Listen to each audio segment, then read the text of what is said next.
जय Hind friend, India और pride में आप सभी का स्वागत है।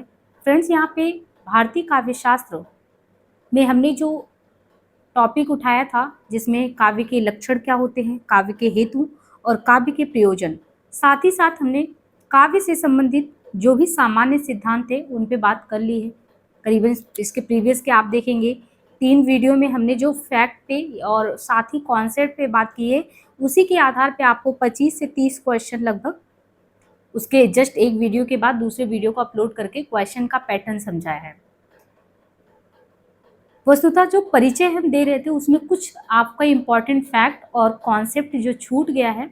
हम ये सोच रहे हैं कि आपका कोई भी टॉपिक ना छूटे, इसलिए हमने मूल टेक्स्ट के रूप में एक नहीं बल्कि 2 किताबों का चयन किया है और साथ ही कुछ जो गाइड है, गाइड से जो इम्पोर्टेंट फैक्ट हो सकते हैं। अब ये समझिए कि जो भी आपके पास हिंदी से रिलेटेड गाइड होते हैं, जो लास्ट टाइम आप रिवीजन के पर्पज से यूज करते हैं, उन सारे इम्पॉर्टेंट कंटेंट को यहाँ पे एक ही वीडियो में समराइज करने की कोशिश की गई है।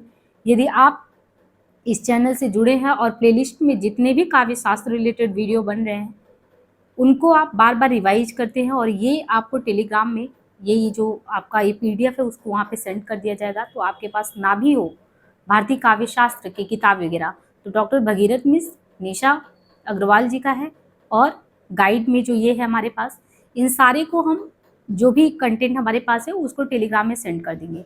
आपको क्या करना, बहुत ही धैर्य से जितने भी फैक्ट हैं, जितने भी कॉन्सेप्ट पे बात करने हैं उनको समझना है, सुनना और फिर एक बार अपने तरीके से उसको पढ़ना, उसके शॉर्ट पॉइंट भी करते जाना है। इंट्रोडक्टरी क्लास में ही हमने सामान्य परिचय में समझा दिया था आपको कवि क्या है, कवि की वास्तविकता क्या है, काव्य की दिनों दिन हतोत्साहित स्थिति क्या है और क्यों काव्य या जीवन में काव्य कला, ये सब इम्पोर्टेंट है।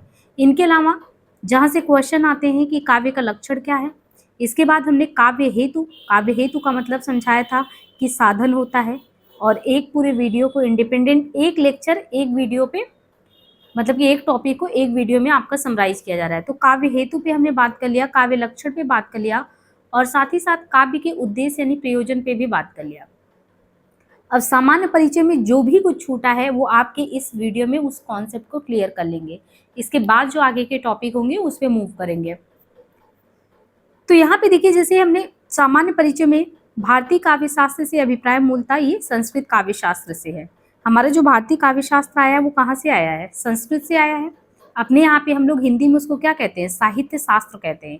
अभी इसके पीछे का क्या इतिहास है उस पर बात करेंगे। अभी हम इसका जो कॉन्सेप्ट है वो बाद में कराएंगे। थोड़ा सा आप इसका वन लाइनर फैक्ट यहाँ पे समझ लें पहले। संस्कृत में जो काव्यशास्त्र, उनके प्रणेता के रूप में आपने भरत मुनि का सुना होगा नाम, बहुत ही ज्यादा चर्चित नाम भरत मुनि। सबसे पहले आप इन्हीं से शुरू करते हैं अपना काव्यशास्त्र। तो संस्कृत में काव्यशास्त्र के प्रथम आचार्य भरत मुनि है और भरत मुनि को ही माना जाता है और बलदेव उपाध्याय इनका समय वही दूसरी सदी मानते हैं, किसका, भरत मुनि जी का मानते हैं। और संस्कृत में साहित्य के लिए, संस्कृत में जो है साहित्य के लिए काव्य शब्द का प्रयोग किया जाता था। तो इसीलिए आप जब संस्कृत में काव्य को बांटेंगे तो अपने यहाँ पे एक दृश्य काव्य है या श्रव्य काव्य है। और दृश्य काव्य में आप किस विधा को देखते हैं, नाटक को। और श्रव्य काव्य में यानी प्रोज, आज का जो कहानी, उपन्यास या जितनी भी विधाएं, गद्य की विविध विधाओं में कहानी है, उपन्यास है, संस्मरण है, यात्रा वृत्तांत है, रिपोर्टाज है, डायरी है, नाटक है, आलोचना, ये जितने भी गद्यांश से संबंधी जिसे पोज कहते हैं वो श्रव्य काव्य में आता है। और पोएट्री, कविता, तो श्रव्य काव्य में पोएट्री भी आता है, गद्य। लेकिन मजे की बात यह है कि आज के समय में जो दृश्य काव्य और श्रव्य काव्य को जो सेपरेट करके पढ़ रहे हैं, वो एक समय काव्य के एक ही विधा के तहत माना जाता था। जब हम भी विस्तार से इसके इतिहास पे चर्चा करेंगे तो आपको समझ में आएगा और आपको इसमें कन्फ्यूजन नहीं होना चाहिए कि संस्कृत में साहित्य के लिए ही काव्य का प्रयोग किया जाता है। इसीलिए साहित्य के लिए जो वहाँ पे काव्य प्रयोग किया जाता है, इसलिए हम लोग काव्य शास्त्र कहते हैं। परंतु जब अपने हिंदी में आते हैं तो इसी को हम साहित्य शास्त्र कहते हैं, क्योंकि हमारे यहाँ पे हिंदी में साहित्य के लिए साहित्य है और साहित्य के जब अध्ययन के उसकी शास्त्रीय पद्धति का अध्ययन करते तो साहित्य शास्त्र का अध्ययन हो जाता है। तो यहाँ पे आप काव्य को देख लीजिए, दृश्य काव्य है, श्रव्य काव्य है। और काव्य से जो संबंधित विविध पक्षों का जब अध्ययन करने वाला कोई शास्त्र है तो उसी को हम काव्य शास्त्र कहते हैं। और काव्य शास्त्र में से विविध पक्षों का अध्ययन ही नहीं करते, बल्कि काव्य का लक्षण क्या है, काव्य का हेतु क्या है, प्रयोजन। यानी काव्य का लक्षण मतलब किसे हम काव्य कहेंगे, हेतु मतलब, हेतु का क्या मतलब हमने समझाया था कि काव्य हेतु मतलब साध यानी लक्ष्य। तो एक तरीके से हेतु मतलब कि साधन, हाँ साधन इसको कहेंगे या कारण, दोनों ही चीज कहेंगे। तो हमने काव्य हेतु को समझाया है। तो काव्य के लक्षण क्या होंगे, हेतु क्या होंगे, प्रयोजन क्या होंगे, एक स्वतंत्र, ये तीनों ही अपने आप में इंडिपेंडेंट टॉपिक है जिनको क्रमशः करवाए हैं और बहुत ही इंपॉर्टेंट है। और इनके अलावा गुण दोष आदि का विवेचन किस में करते हैं, तो काव्य शास्त्र में कहते हैं। फिर आधुनिक काल में काव्य के स्थान पे देखिए, आज के समय में काव्य के स्थान पे साहित्य शब्द का प्रयोग प्रचलन में आ गया है। ऐसे में अब काव्य शास्त्र को हम साहित्य शास्त्र कहने लगे हैं। तो अभी हम लोग क्या कहते हैं, काव्य शास्त्र को साहित्य शास्त्र कहते हैं। अब ये जो चार्ट है ये आपके लिए बहुत इंपॉर्टेंट है, इसको बिल्कुल आपको मगअप कर लेना है, इसमें कुछ भी नहीं छोड़ना है।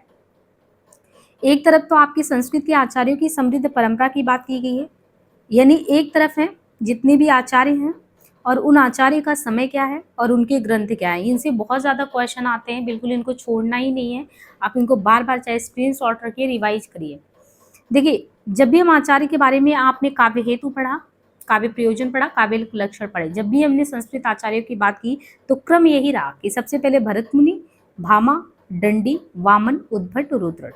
इनको आप चाहे जैसे याद करिए, या तो ऐसे याद कर लीजिए क्योंकि इनको क्रोनोलॉजिकल ऑर्डर में क्रमानुसार लगाने के लिए आता है।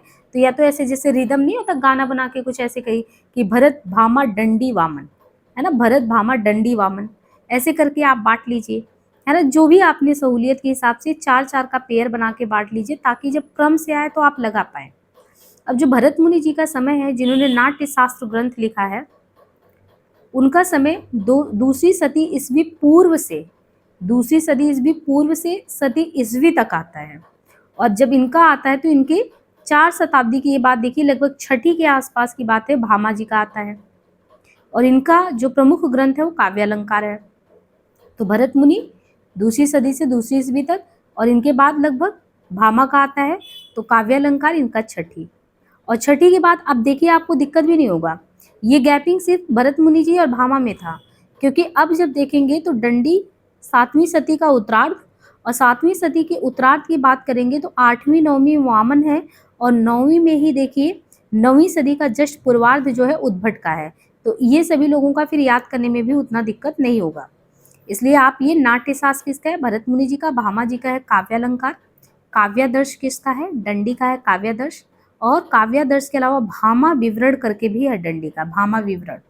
वामन का काव्यालंकार सूत्र वृत्ति, काव्य के अलंकार की सूत्र की वृत्ति, है ना, वृत्ति वामन, तो ये है। और उद्भट का क्या है, काव्यालंकार सार संग्रह, यानी काव्य के अलंकारों का सार संग्रह, संग्रह किसका है, उद्भट का है। सूत्र वृत्ति किसका है, वामन का है।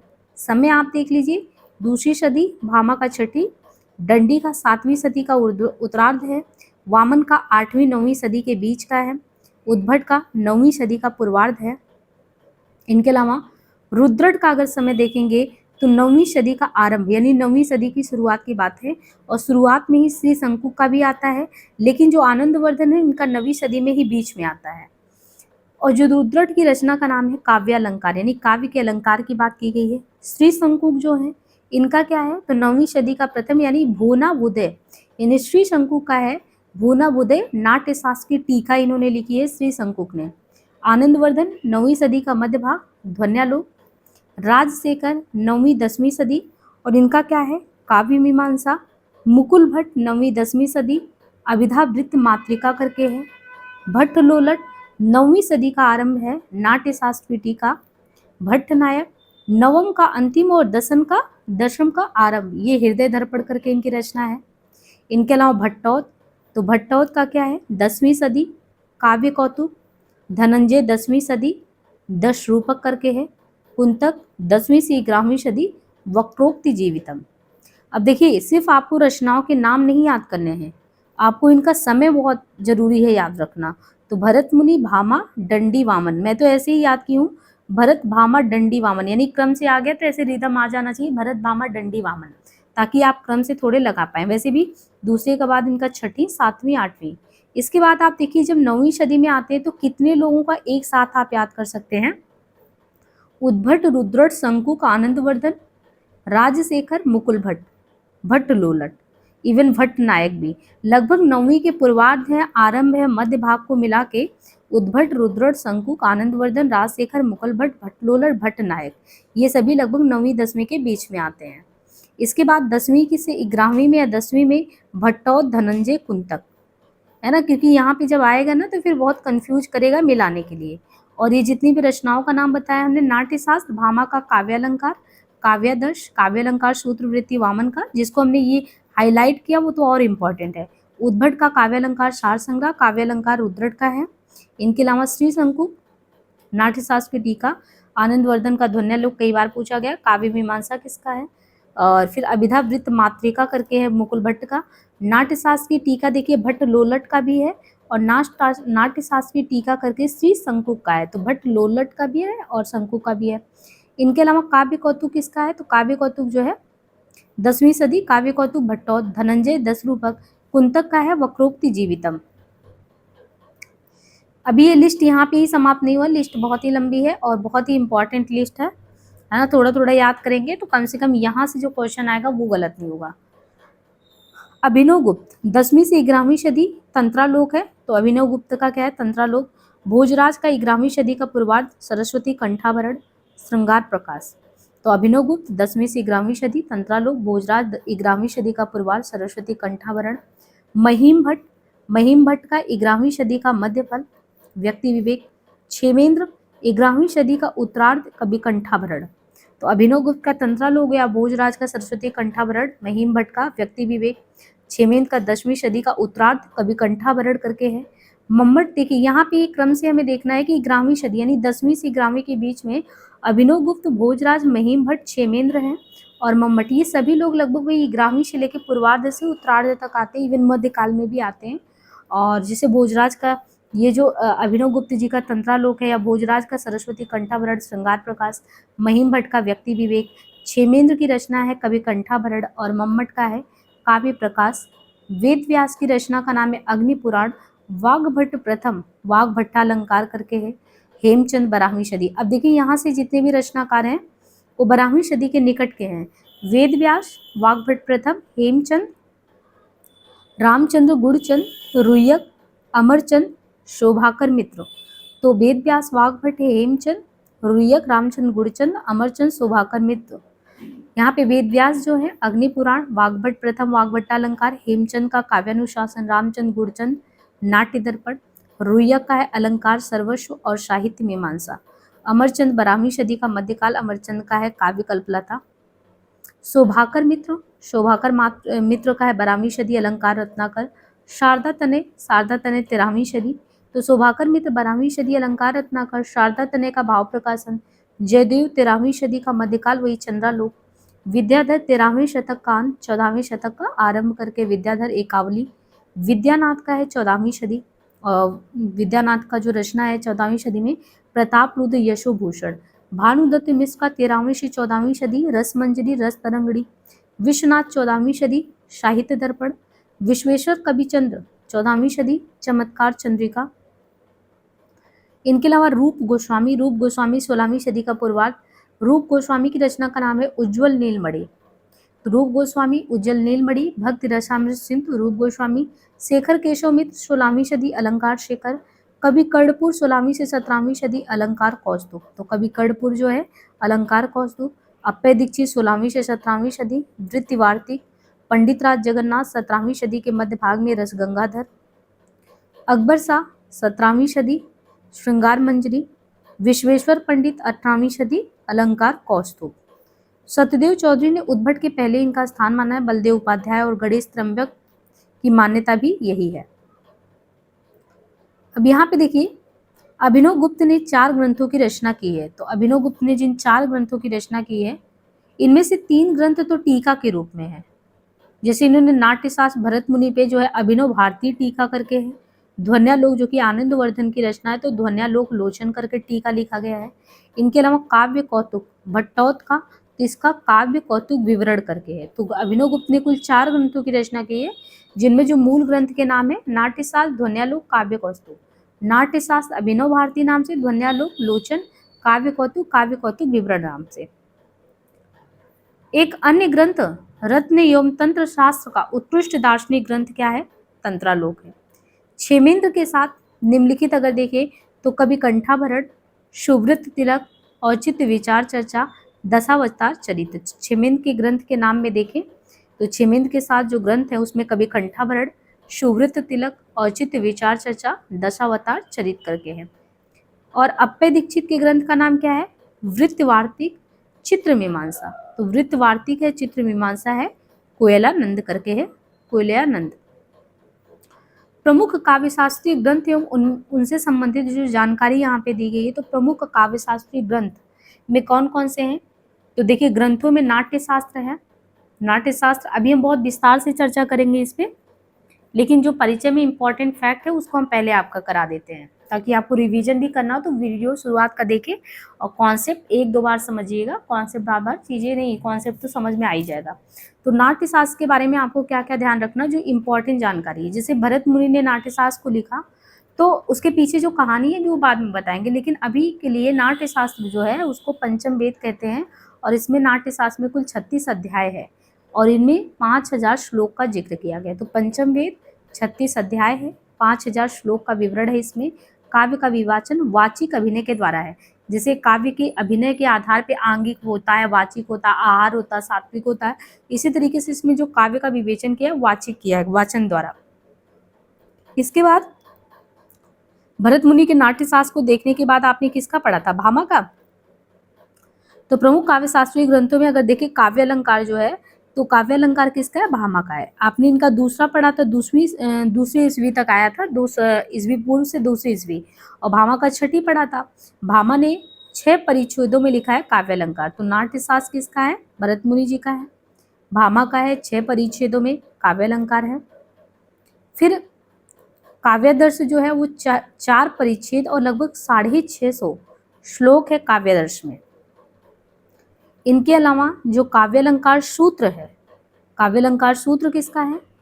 5 परिच्छेद और 319 सूत्र हैं। 5 परिच्छेद और 319 सूत्र। अब यहाँ पे देखिए रचनाओं के नाम इसीलिए हमने कहा था कि आपको बहुत ध्यान से पढ़ना है। अब यहाँ पे देखिए भरत मुनि का नाट्यशास्त्र था, भामा का काव्यालंकार था और दंडी का था काव्यादर्श। अभी हम काव्यादर्श के बारे में, और वामन का क्या था? काव्यालंकार सूत्र वृत्ति, इसलिए वहाँ पे देखिए नाम नहीं दिया गया है। उद्भट का था काव्यालंकार सार संग्रह, रुद्रट का था काव्यालंकार। बड़ा कंफ्यूजन कर देता है क्योंकि किसी में अलंकार लगाया, किसी में दर्श लगाया, सूत्र वृत्ति संग्रह है ना, तो ये बहुत ही ज़्यादा कंफ्यूजिंग वाला है। तो उसको अपने अकॉर्डिंग देखिएगा कि कैसे याद करना है।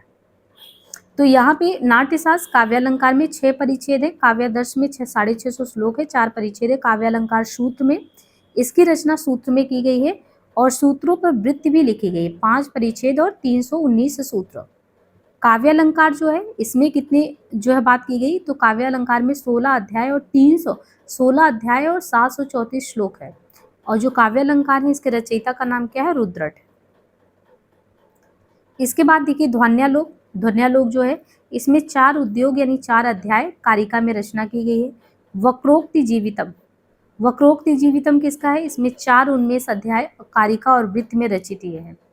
तो ध्वन्यालोक 4 उद्योग कारिका में रचना है। वक्रोक्ति जीवितम 4 उन्मेष यानी अध्याय कारिका और वृत्त में रचना है। 10 रूपक किसका है? तो 10 रूपक में 4 प्रकाश और 300 कारिकाएं हैं।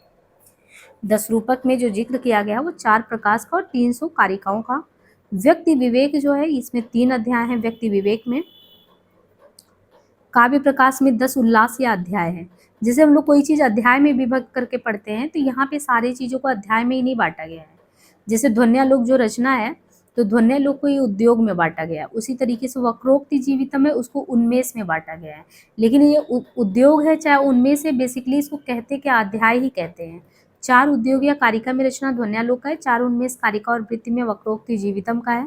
10 रूपक 4 प्रकाश में है और 300 कारिकाएं हैं इसमें।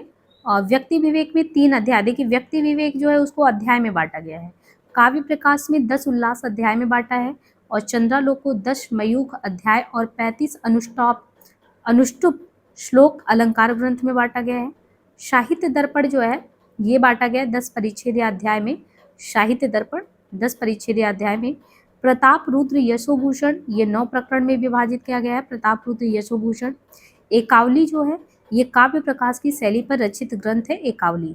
अभिनव भारती, 10 रूपक, नाट्य दर्पण और भाव प्रकाशन, ये चारों ग्रंथ नाट्य शास्त्र से जुड़े हैं। यानी अभिनव भी, 10 रूपक, नाट्य दर्पण, भाव प्रकाशन, ये चारों ही ग्रंथ नाट्य शास्त्र से जुड़े हुए हैं। अब यहाँ पे संप्रदाय, प्रवर्तक और संबंधित आचार्य के बारे में जिक्र किया गया है। संप्रदाय में रस संप्रदाय, अलंकार संप्रदाय, रीति संप्रदाय, ध्वनि संप्रदाय, वक्रोक्ति और चित्त संप्रदाय।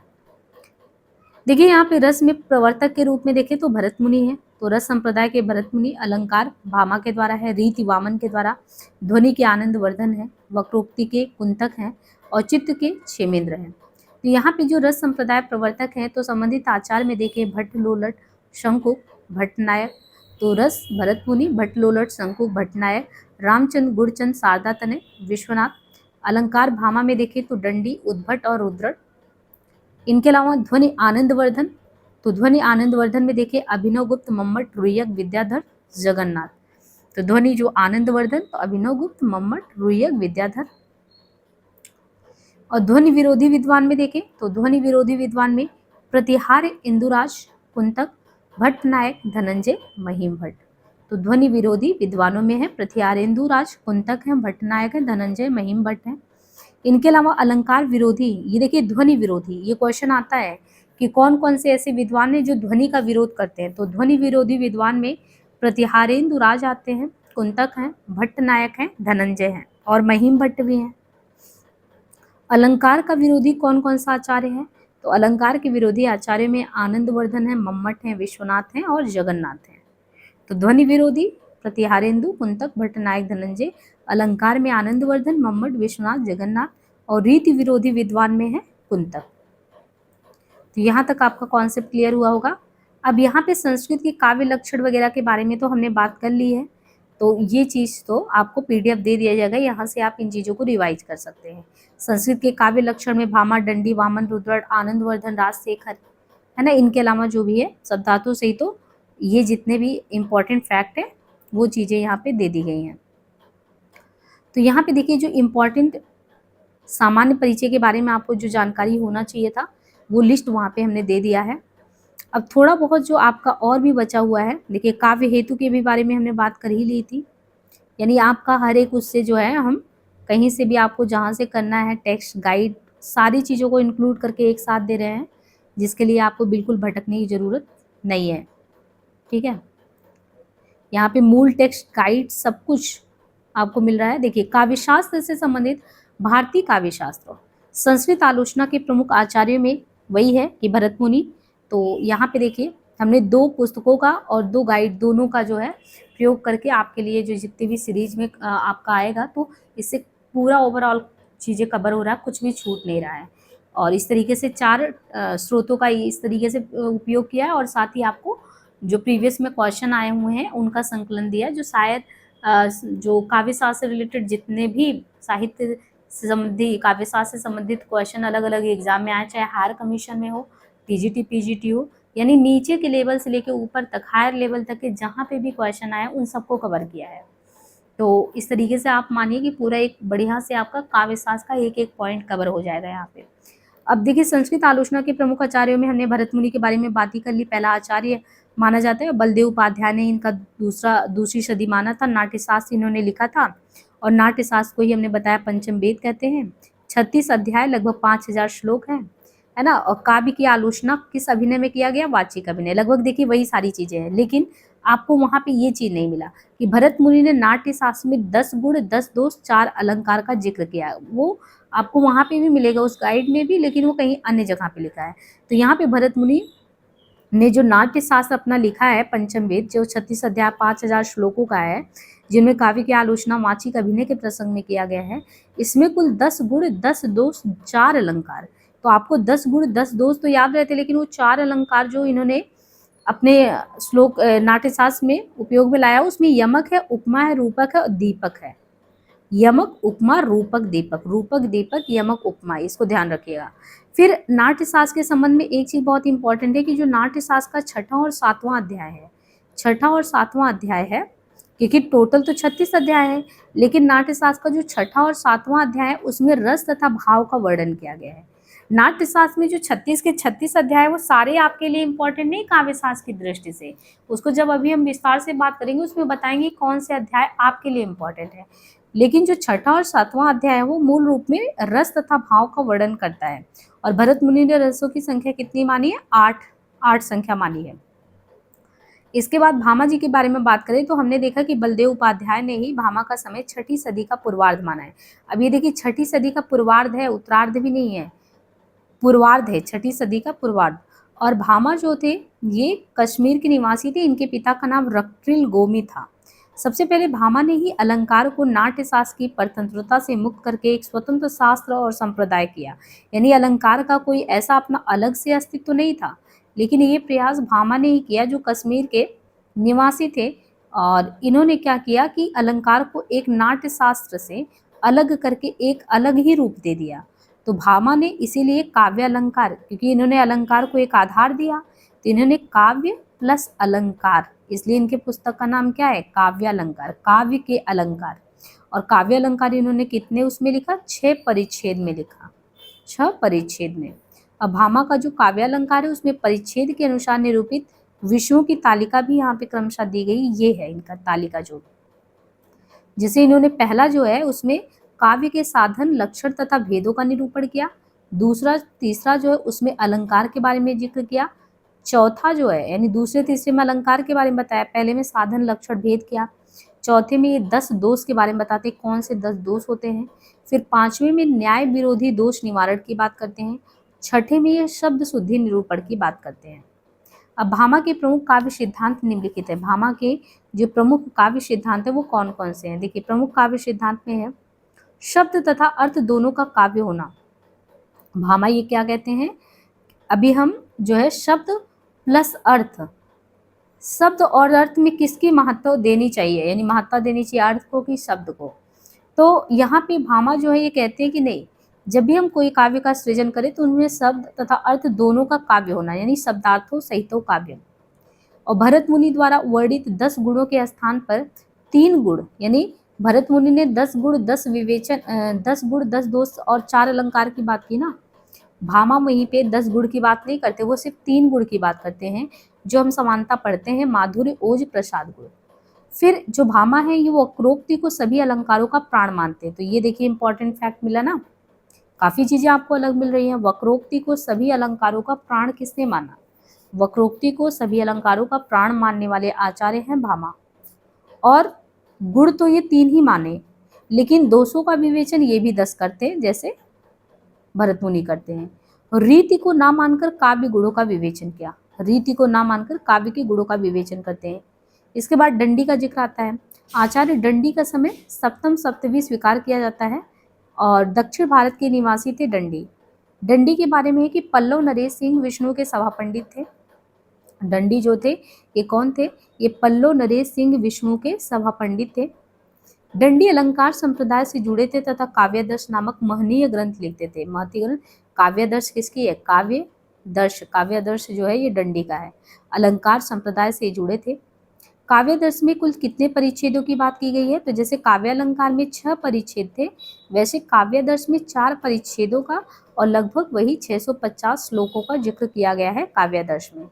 और दंडी एक पहले ऐसे आचार्य थे जिन्होंने वैदर्भी तथा गौड़ी रीति के पारस्परिक अंतर को स्पष्ट किया कि वैदर्भी रीति क्या है, गौड़ी रीति क्या है। इससे पहले किसी ने नहीं किया था, ये काम दंडी ने किया।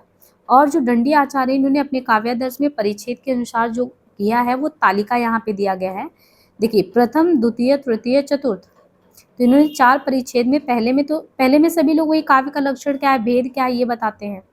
इसके बाद दूसरे में अर्थालंकार, यानी अर्थालंकार क्या है इसका निरूपण करते हैं। तृतीय में शब्दालंकार, और विशेषता शब्दा में भी देखिए यमक का करते हैं, यमक अलंकार का। इसके बाद चौथे में 10 विध काव्य दोष का, यानी कौन से काव्य दोष है उसका विवेचन करते हैं। फिर आचार्य बलदेव उपाध्याय दंडी को रीति संप्रदाय का मार्गदर्शक, यानी रीति संप्रदाय का अगर मार्गदर्शक है तो बलदेव इन्हीं को कहते हैं। इसके बाद वामन के बारे में जिक्र करें तो आचार्य वामन जो है ये रीति संप्रदाय के प्रवर्तक माने जाते हैं। आचार्य रीति संप्रदाय के प्रवर्तक के तौर पे वामन को माना जाता है। इनका समय लगभग वही 8वीं सदी का उत्तरार्ध है। वामन जो है कश्मीर नरेश जयपीड़ के मंत्री थे। आचार्य वामन ने काव्य अलंकार सूत्र नामक ग्रंथ की रचना की है। क्या? काव्य अलंकार सूत्र नामक ग्रंथ की रचना इन्होंने की है। और काव्य अलंकार सूत्र में सूत्रों की संख्या इन्होंने कितना बताया? 319 सूत्र, तथा ग्रंथ जो इनका 5 परिच्छेदों में बटा है। तो काव्य अलंकार सूत्र, सूत्रों की संख्या 319, ग्रंथ 5 परिच्छेद में बटा है। वामन के प्रमुख काव्य सिद्धांत कौन से हैं? तो रीति को काव्य की आत्मा मानना, यानी रीतिरात्मा काव्य से, रीति को काव्य की आत्मा मानना। दूसरी चीज, गुण तथा अलंकार का परस्पर विभेद तथा गुण को अलंकार की अपेक्षा ज्यादा महत्व देना। तो रीति को काव्य की आत्मा मानना, रीतिरात्मा काव्य से, गुण तथा अलंकार का परस्पर विभेद, गुण को अलंकार की अपेक्षा ज्यादा महत्व देना। वैदर्भी, गौड़ी तथा पांचाली, इन 3 रीतियों की कल्पना करना। वैदर्भी, गौड़ी, पांचाली, 10 प्रकार के गुणों को उभयगत मानकर 20 प्रकार के गुणों की, यहाँ पे देखिए इन्होंने 10 प्रकार के गुणों की बात नहीं की, 10 गुणों को, 10 प्रकार के गुण, सब तथा अर्थ को तो ये कॉमन मान लिए, इन्होंने 20 प्रकार के गुणों की कल्पना की है। तो ये चीज अलग हुआ। वक्रोक्ति को सदृश मूलक लक्षण मानने वाले कौन थे? यही थे क्या नाम है? आचार्य वामन। समग्र अर्थालंकार को उपमा का प्रपंच मानना, कि जितना भी पूरा जो समग्र अर्थालंकार है ये उपमा का प्रपंच मात्र है। इसके बाद उद्भट, तो आचार्य उद्भट के बारे में बात करें तो उद्भट जो है ये अलंकार से संबंधित आचार्य थे। पहला कि उद्भट जो है किससे संबंधित थे? अलंकार से संबंधित आचार्य थे। इनका समय कब माना जाएगा? तो इनका समय 8वीं सदी के बाद का है। आचार्य बलदेव ने इन्हें क्या कहा है? कश्मीर के राजा जयापीड़ के सभा पंडित थे। इसके पहले भी आपने देखा कि कश्मीर के राजा जयापीड़ के सभा पंडित वामन भी थे, और यहाँ पे बलदेव उपाध्याय ने उद्भट को भी कहा है। आचार्य उद्भट ने काव्य अलंकार सार संग्रह नामक ग्रंथ में अलंकारों का आलोचनात्मक एवं वैज्ञानिक ढंग पर विवेचन किया। उद्भट के विशिष्ट सिद्धांत क्या है? तो उद्भट ने विशिष्ट सिद्धांत क्या दिया? अर्थ भेद से शब्द भेद की कल्पना, यानी अर्थ भेद क्या है और शब्द भेद क्या है, दोनों में अंतर क्या है। तो आचार्य उद्भट ने जो काव्य अलंकार सार संग्रह लिखा उसमें इन्होंने वैज्ञानिक ढंग से अर्थ भेद से शब्द भेद की कल्पना। श्लेष को सभी अलंकारों से श्रेष्ठ माना। किसने? आचार्य उद्भट ने श्लेष को सभी अलंकारों में श्रेष्ठ मानते हुए श्लेष के 2 प्रकार बताए, एक शब्द श्लेष है, एक अर्थ, दोनों को अर्थालंकार में ही परिगणित करना। तो एक तो इन्होंने श्लेष को सभी अलंकारों में श्रेष्ठ माना, दूसरी चीज शब्द श्लेष को अर्थ श्लेष से अलग करके देखा, फिर अर्थ को भी ये 2 भेदों में मानते हैं डिवाइड करके, एक विचारित सुस्त, एक अविचारित रमणीय। काव्य गुणों का संगठन, तो काव्य गुणों को संगठना का धर्म मानना। इसके बाद है रुद्रट के बारे में। रुद्रट जो थे, कवि रुद्रट कश्मीर के निवासी थे तथा इनका समय जो है 9वीं सदी का पूर्वार्ध था। रुद्रट का कश्मीर के, आप एक चीज देख रहे होंगे काव्य शास्त्र में ज्यादातर जो कवि है वो सब कश्मीर के हैं। तो रुद्रट जो है कश्मीर की निवासी थी, इनका समय 9वीं सदी का पूर्वार्ध माना जाता है। और रुद्रट की रचना का नाम क्या है? काव्य अलंकार। इस ग्रंथ में आपको कुल 16 अध्याय मिलेंगे, कुल 734 श्लोक मिलेंगे काव्य अलंकार में। संभवतः रुद्रट ने ही सबसे पहले वैज्ञानिक ढंग से अलंकारों को 4 भागों में बांटा। किसने? रुद्रट ने। वो 4 भाग क्या हैं? वास्तव, औपन्य, अतिशय, श्लेष। वास्तव, औपन्य, अतिशय, श्लेष। इसके बाद आनंदवर्धन। आनंदवर्धन कश्मीर के राजा अवंती वर्मा के सभा पंडित थे। इनका 9वीं सदी का उत्तरार्ध समय माना जाता है। आनंदवर्धन ने काव्य शास्त्र में ध्वनि संप्रदाय का प्रवर्तन किया। तो काव्य शास्त्र में ध्वनि संप्रदाय, आनंदवर्धन ने ही ध्वन्यालोक ग्रंथ की रचना की। इसमें 4 उद्योग यानी 4 अध्याय जो मूलतः कारिकाएं, सूत्र की व्याख्या है, उनका जिक्र किया है। अभिनवगुप्त, अभिनवगुप्त कश्मीर के निवासी थे तथा इनका समय क्या है? 10वीं सदी का उत्तरार्ध। अभिनवगुप्त का जो है इनका समय है 10वीं सदी का उत्तरार्ध। अभिनवगुप्त के पिता का नाम नरसिंह गुप्ता तथा वे चुखलुक के नाम से प्रसिद्ध थे। कौन? अभिनवगुप्त के पिता का नाम नरसिंह गुप्ता, वे चुखलुक के नाम से प्रसिद्ध। इनकी माता का नाम विमलका था। अभिनवगुप्त ने व्याकरण शास्त्र, ध्वनि शास्त्र और नाट्य शास्त्र का अध्ययन क्रमशः नरसिंह गुप्त, भट्ट इंदुराज और भट्टोत को गुरु मानकर किया। किसने किया? अभिनवगुप्त ने। अभिनवगुप्त ने व्याकरण शास्त्र, ध्वनि शास्त्र और नाट्य शास्त्र का अध्ययन क्रमशः नरसिंह गुप्त, भट्ट इंदराज, भट्टोत को गुरु मानकर किया। अभिनवगुप्त ने निम्नलिखित ग्रंथों की टीकाएं लिखी: नाट्य शास्त्र, ध्वन्यालोक, काव्य कौतुक। अब लेखक जैसे नाट्य शास्त्र के लेखक हैं भरत मुनि हैं, ध्वन्यालोक के आनंदवर्धन, काव्य कौतुक के भट्टोत है। तो नाट्य शास्त्र पे टीका जो है अभिनव भारती लिखा गया, ध्वन्यालोक पे लोचन, काव्य कौतुक पे काव्य कौतुक विवरण। अभिनव गुप्त ने तंत्रालोक नामक श्रेष्ठ दार्शनिक कृति की रचना की। ये ग्रंथ तंत्र शास्त्र का विश्वकोश कहलाता है। कौन सा? तंत्रालोक। ये ग्रंथ जो है तंत्र शास्त्र का विश्वकोश कहलाता है, अभिनव गुप्त का तंत्रालोक। कुंतक का है, कुंतक कश्मीर के निवासी थे तथा इन्हें वक्रोक्ति संप्रदाय का प्रवर्तक माना जाता है। कुंतक को वक्रोक्ति संप्रदाय का प्रवर्तक। कुंतक का समय वही 10वीं सदी का उत्तरार्ध माना जाता है, यानी 10वीं सदी के बाद। और कुंतक की जो प्रसिद्ध कृति है उसका नाम क्या है? वक्रोक्ति जीवितम। ये जो प्रसिद्ध कृति है वक्रोक्ति जीवितम, ये 4 उन्मेषों में विभक्त कारिका एवं वृत्ति से संवलित ग्रंथ है। धनंजय धारा नरेश मंजूराज के सभा पंडित थे। इनका समय 10वीं सदी का उत्तरार्ध माना जाता है। धनंजय जो थे ये ध्वनि विरोधी आचार्य थे। तो धनंजय के बारे में ये है कि ये धारा नरेश मंजूराज के सभा पंडित थे। इनका समय 10वीं सदी का उत्तरार्ध स्वीकार किया जाता है। धनंजय ध्वनि विरोधी आचार्य में, अभी हमने बताया था ना कि कौन कौन से विरोधी आचार्यों में आते हैं, ऐसे ही धनंजय जो है ये ध्वनि विरोधी आचार्य थे। तथा दशरूपक नामक ग्रंथ की रचना किसने की? धनंजय ने की। धनंजय कृत जो 10 रूपक है उसमें 4 प्रकाश तथा लगभग 300 कारिकाएं हैं जिनका जिक्र किया गया है। और धनंजय के भ्राता धनिक ने 10 रूपक की टीका अवलोक नाम से लिखी। इसके बाद है महिम भट्ट। महिम भट्ट जो है ये कश्मीर के निवासी थे। देखिए ज्यादातर लोगों के बारे में हमने बताया ना कि कश्मीर के निवासी थे, महिम भट्ट ये भी थे। और इनके पिता का नाम श्रीधैर्य था। महिम भट्ट के गुरु का नाम श्यामल था और 11वीं सदी के मध्य भाग को स्वीकार करते व्यक्ति विवेक नामक प्रौढ़ ग्रंथ लिखते हैं। महिम भट्ट जो है ध्वनि मत का खंडन करते हैं। व्यक्ति विवेक जो प्रौढ़ लिखते हैं उसमें ध्वनि मत का ये खंडन करते हैं। और व्यक्ति विवेक जो है वो 3 विमर्शों अध्यायों में बटा है। इसके बाद भोजराज कवि भोजराज धारा प्रदेश के राजा थे। इनका समय वही 11वीं सदी का पूर्वार्ध माना जाता है। भोजराज ने सरस्वती कंठाभरण तथा श्रृंगार प्रकाश नामक 2 ग्रंथों की रचना की। इसके बाद मम्मट का जन्म भी कश्मीर में हुआ। इनके पिता का नाम कैयट था। 11वीं सदी का उत्तरार्ध माना जाता है। मम्मट ने काव्य प्रकाश नामक ध्वनि विरोधी ग्रंथ की रचना की जिसमें कुल 10 उल्लास अध्याय का जिक्र किया गया है। क्षेमेंद्र कश्मीर निवासी क्षेमेंद्र का समय 11वीं सदी का उत्तरार्ध माना जाता है। इनके पिता का नाम प्रकाशचेन था। क्षेमेंद्र को औचित्य संप्रदाय का प्रवर्तक माना जाता है। क्षेमेंद्र के शिक्षा गुरु अभिनव गुप्त थे। क्षेमेंद्र ने निम्नलिखित ग्रंथों की रचना की। कवि कंठाभरण औचित्य विचार चर्चा, सुब्रत तिलक दशावतार चरित्र। तो कवि कंठाभरण औचित्य विचार चर्चा, सुब्रत तिलक दशावतार चरित्र। इसके बाद रुय्यक कश्मीर निवासी रुय्यक के पिता का नाम राजानक तिलक था। राजानक तिलक ने उद्भट के ग्रंथ पर उद्भट विवेक नाम से टीका लिखी। रुय्यक का समय 12वीं सदी का पूर्वार्ध था। ये महाकवि मंखक के काव्य गुरु थे। रुय्यक ने अलंकार सर्वस्व, तो रुय्यक का आपको ध्यान रखना अलंकार सर्वस्व। इसके बाद शोभाकर मित्र कौन थे? इनका समय 12वीं सदी के उत्तरार्ध का माना जाता है। कश्मीर निवासी त्रयेश्वर मित्र के पुत्र थे। शोभाकर मित्र ने अलंकार रत्नाकर जो है इन्होंने अलंकार रत्नाकर नाम के ग्रंथ की रचना की। हेमचंद गुजरात के राजा कुमारपाल के गुरु थे तथा काव्यानुशासन नामक ग्रंथ का प्रणयन किसने किया? तो हेमचंद गुजरात के राजा कुमारपाल के गुरु तथा काव्यानुशासन ग्रंथ लिखा। हेमचंद के 2 शिष्य थे, रामचंद्र गुड़चंद, और सम्मिलित रूप से रामचंद्र और गुड़चंद नाट्य दर्पण इन्होंने लिखा। रामचंद्र को प्रबंध सत्कर्ता की उपाधि से भी मंडित किया जाता है। इसके बाद शारदा तनय का समय 13वीं सदी का मध्य भाग स्वीकार किया जाता तथा ये कश्मीर के निवासी थे। शारदा तनय ने भाव प्रकाशन नामक ग्रंथ की रचना की। इसमें 10 अधिकार अध्याय है।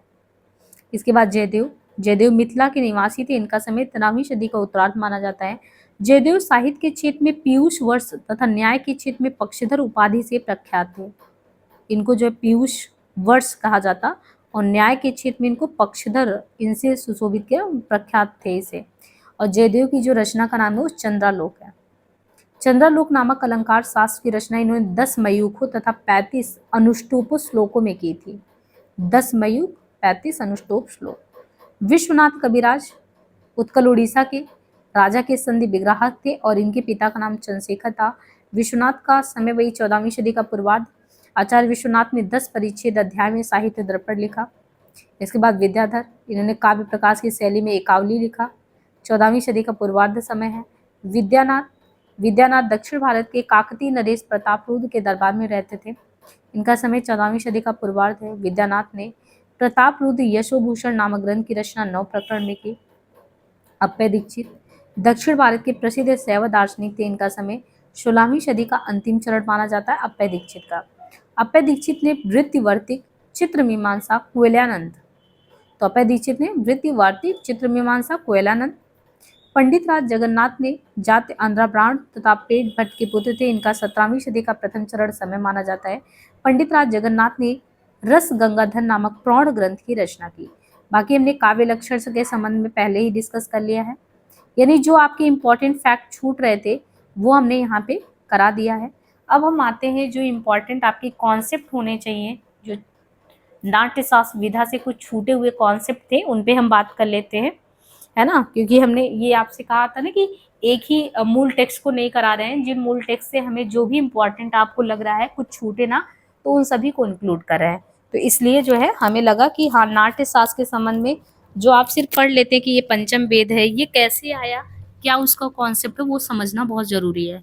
तो यहाँ तक आपने इम्पोर्टेंट जितने फैक्ट थे सामान्य परिचय से रिलेटेड वो लगभग करा दिए हैं।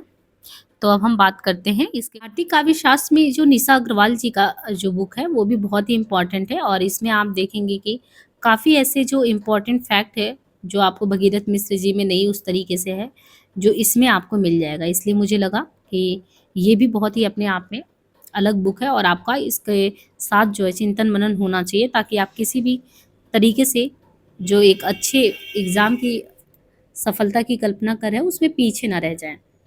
देखिए यहाँ पे इन्होंने थोड़ा सा ये भी कहा है कि यूनानी चिंतक अरस्तु ने संभवतः जो है सबसे पहले वैज्ञानिक इनको लगे हैं कि जिन्होंने कंटेंट पे बात किया।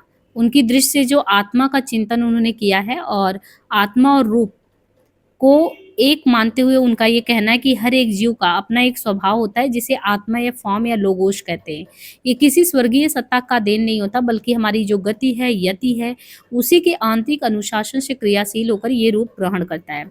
इसलिए संसार के हर एक पदार्थ में आप देखेंगे कि एक फॉर्म दिखता है, एक लोगोस दिखता है, जिन्हें मनुष्य अपने चिंतन का विषय बनाता है। और वैसे भी मनुष्य बुद्धिशील चिंतन वाला प्राणी है, और बुद्धिशील प्राणी का साप्रयोजन क्रिया क्या है, वो प्रकृति का अनुकरण करता है। तो अरस्तु ने आत्मा की 2 स्तर माने, निष्क्रिय पैसिव माइंड, सक्रिय माइंड।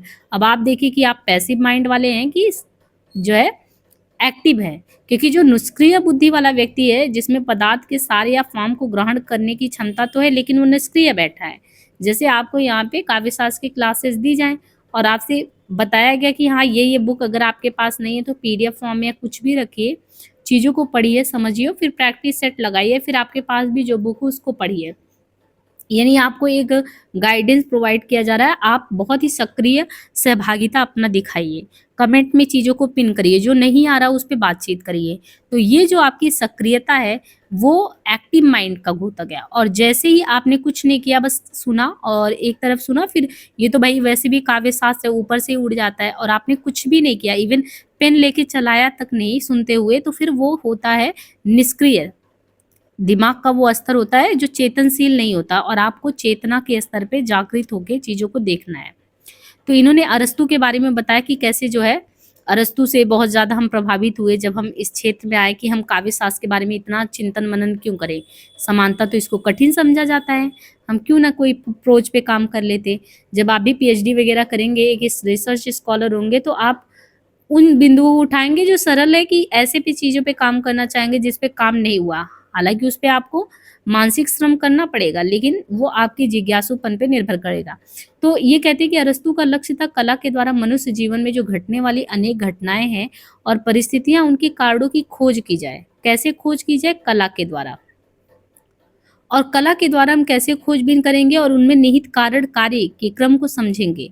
वैसे तो हम लोग तार्किक ढंग से हर एक चीज को समझने की भूल करते हैं कि हर एक चीज हम तर्क से समझ सकते हैं, लेकिन आपने देखा होगा बहुत से ऐसे समस्याएं आजकल आ रही जिनको हम लोग कहते हैं कि तनावग्रस्त जिंदगी चल रही है। उस तनावग्रस्त जिंदगी को मापने के लिए आपका कोई भी वैज्ञानिक यंत्र काम नहीं करने वाला है। उसमें आपको तो मन की जो गुत्थियां है ना, उनको सुलझाना पड़ता है। तो अरस्तु का लक्ष्य क्या था कि हम कला के द्वारा मनुष्य के जीवन में जो भी घटनाएं घट रही, हम उनका सूक्ष्म अन्वेषण करेंगे, शोध करेंगे, और कार्य कारण कार्य के क्रम को समझकर एक दूसरे से कड़ियों को जोड़कर जीवन का सार समझेंगे और अंततः भय और करुणा जैसे त्रासद भाव का विरेचन करेंगे। मतलब त्रासद विरेचन समझ रहे हैं? इसीलिए कहा जाता है अच्छी फ़िल्में देखो, अच्छी संगीत सुनो, अच्छे लोगों के संगत में रहो।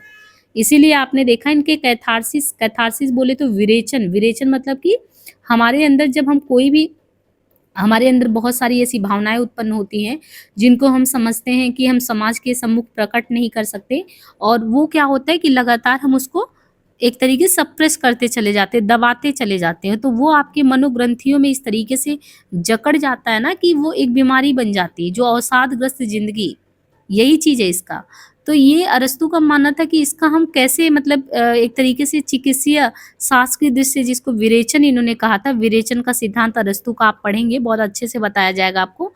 तो इन्होंने कहा कि जब ऐसी भावनाएँ हमारे मन में मनोविकार जिसको कहते हैं मन का विकार, तो उसका हम शुद्धिकरण कैसे करें? उसके लिए तो हम कोई चिकित्सा शास्त्र में कोई ऐसी विधि विधान नहीं है। उसको तो हमके मन के शास्त्र के मन की गुत्थियों को सुलझाना है और भय और करुणा पे विजय पाना है। तो अरस्तू के ऑन दी सोल, अरस्तू के रचना का नाम ही ऑन दी सोल, इसी के ग्रंथ के अध्ययन ने मुझे भारतीय विचारधारा से, अब देखिए यहाँ पे खुद निशा अग्रवाल जी बता रही हैं, हर एक चीज पीछे पढ़ने के पीछे तो कुछ ना कुछ कारण होता है। ऐसे ही हम किसी भी चीज के पीछे नहीं भागते कि हम इस पे शोध करेंगे। शोध करने के पीछे भी बहुत बड़ा उद्देश्य होना चाहिए, तभी आप बहुत बड़ा रिसर्च वगैरह फाइंड आउट कर पाएंगे, अदरवाइज नहीं कर पाएंगे। तो इन्होंने अपने उसमें बताया है कि अरस्तू के ऑन दी सोल ग्रंथ का अध्ययन जब हमने किया तो मुझे भारतीय विचारधारा से उसकी तुलना करने की प्रेरणा मिली, जिसका ये परिणाम निकला कि आपके सामने आज जो है ये पुस्तक अंतिम पंचम खंड उसी को समर्पित कर दिया है और बहुत ही इंटरेस्टिंग है। आपको हम अंतिम जो है, जैसे ही आपका भारतीय काव्य शास्त्र खत्म होगा, पाश्चात्य काव्य शास्त्र खत्म होगा, एक सेशन आपका होगा भारतीय काव्य शास्त्र और पाश्चात्य काव्य शास्त्र की तुलना, जो इन्होंने अपने अंतिम पंचम खंड के रूप में इस पुस्तक में रखा है। और इसे आप ये भी कर पाएंगे कि जब भी आपसे कोई पूछेगा कि भारतीय काव्य शास्त्र और पाश्चात्य काव्य शास्त्र में अंतर क्या है, वो चीज़ आप बता पाएंगे। ये मुझे बहुत खास लगा इस पुस्तक का। इसके बाद इन्होंने आमुखी वक्तव्य में बहुत ही अच्छी-अच्छी बातें की है कि भारतीय काव्य चेतना अतल स्पर्शी रही है। जिन सिद्धांतों से यहाँ का काव्य शास्त्र प्रेरित हुआ है, वे मूल तक जाकर भी विश्राम नहीं लेते। और वैसे भी हमारे यहाँ भारतीय काव्य शास्त्र में ये पद्धति रही है ना कि लगातार निरंतर अन्वेषण करो, कुछ खोजो। जो मूल्य दृष्टि आज के जीवन को परिभाषित करती है, वो तो हो सकता है कालातीत आयामों तक जाता रहा हो। और हमारा जिज्ञासा, हमारा प्रश्नाकुलता ही तो भारतीय चिंतन को कभी निष्प्रेरक नहीं माना। हम हमेशा कुछ न कुछ जानने का प्रयास किए। वैदिक संस्कृत, संस्कृत, पाली, प्राकृत, अपभ्रंश के तटों को स्पर्श करते हुए काव्य भाषा का जो तात्विक पहचान है, वही भारतीय वाङ्मय ने उत्पन्न किया है।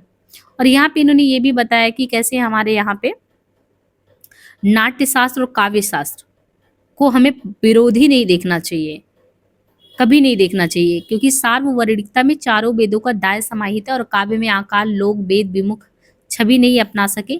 इसी के लिए इन्होंने मौलिकता के बारे में यहाँ पे एक पंक्ति भी दिया है, सर्वशास्त्रार्थ संपन्न सर्वशीलम प्रदर्शकम नाट्यम वेदम ततश्चक्रे चतुर्वेदांग संभवम। यानी सर्वशास्त्र और सर्वशील पर समस्त वेद के आधार तत्व जिसमें समुचित हो, उसमें एकांगिकता की कल्पना ही नहीं की जा सकती। अब जो हम पंचम वेद की बात करते हैं कि नाट्य शास्त्र के थ्रू जो आया है पंचम वेद की धारणा, वो भारतीय सजन धर्मिता का ज्वलंत प्रमाण है। न वेद व्यवहारो अयम सा श्रव्यम सुधा जुता तस्मात् सृजाम परम वेदम पंचम सर्ववर्णिकम। हमें भी ये बात नहीं पता था कि भरत मुनि ने नाट्य शास्त्र लेके पंचम वेद की संज्ञा क्यों दे दी, उसके पीछे कोई कारण रहा हो। तो हमें याद आया कि जब हम यूजीसी नेट के पाठ्यक्रम में हमारा जो 5वां यूनिट है, उसमें आपने देखा होगा उर्वशी का तृतीय सर्ग लगा है।